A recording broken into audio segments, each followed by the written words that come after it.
I tell my dogs to stop something and I shush them or bite them, they stop. But assuming that, I don't want to get too crazy here, but assuming that your dogs are pretty well behaved in other ways, if you just turn your energy away from that situation and keep going, he will follow you, but you cannot stop. You don't ever want to stop and allow him to fixate on the item, as especially a Jack Russell, because they'll focus and they'll just do that for ages. Like a bloodhound will stay on the scent until he's laying there dead. So if you have any other questions, feel free to email or you can call us, and we'll get on to another question. But thank you so much for listening to our show. We love having you here every week. And let us know if you can help us to find a whisperer in your area, okay? Thanks a lot. Okay, your next caller is Tammy from Kansas. Hi, Hey, Tammy, welcome to the show. Hi, hopefully you guys can hear me. We have okay, cool. We have a dog who will be a year old in April, and she's part Australian Shepherd, part Golden Lab, and part Wolf. And we are having problems with her not letting us know when she has to go outside to do her duties. Plus, we have a problem with her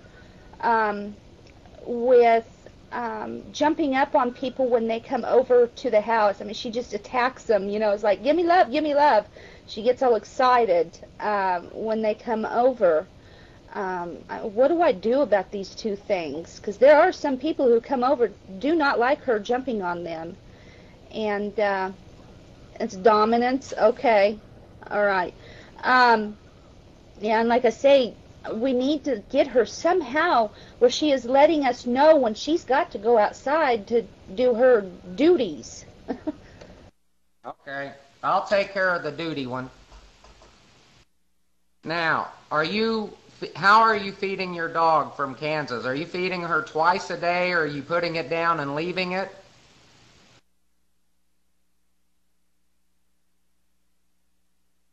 Kansas?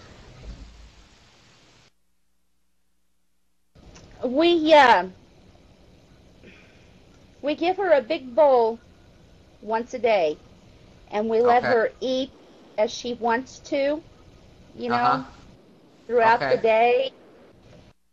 Okay. Now, let me answer your question, or perhaps you can answer your own question. If you don't know when your dog last ate, how do you know when your dog has to go doo-doo? So what I suggest you do, number one, you're setting your dog up to be the leader. We talked about leadership, walks, rules, and good nutrition. Leadership is that first thing. Pack leaders eat anytime they want to. So you're allowing your dog or telling your dog, here, honey, you be the leader. Eat anytime you want to. Instead of that dog relying on you as the leader to provide the food after a small walk, the food comes from you. So you're allowing your dog to be dominant by letting him free feed. The second thing you're allowing him to be dominant in is the jumping. Now, you've probably tried to turn your back on your dog, knee him in the chest, push him off, tell him down, all the tricks that the trainers out there use. Shaker can, squirt bottles. I would never want to come back to your house if you squirted me with the bottle. So, by just taking your fingers and teaching the dog in his language, this is in the book about how to set rules. If you take your fingers and let me see if I can, just stick your fingers out like that, and when he jumps on you, poke him in the neck, the side of the neck, and then walk away. Don't look at him, poke him in the neck and walk away. Your fingers are not going to hurt your dog, but your dog can hurt you or your guest. So, your fingers in the neck represents a bite from the pack leader. However, you can't challenge him by looking at him afterwards. Once you poke him in the neck for jumping, either just stand there looking at the ceiling or walk away.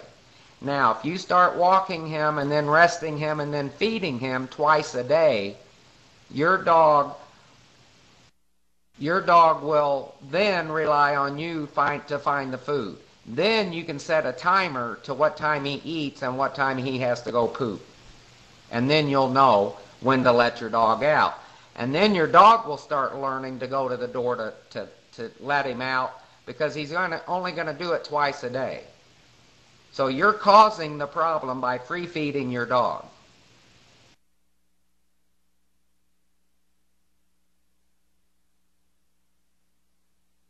Okay, I guess that answered that question.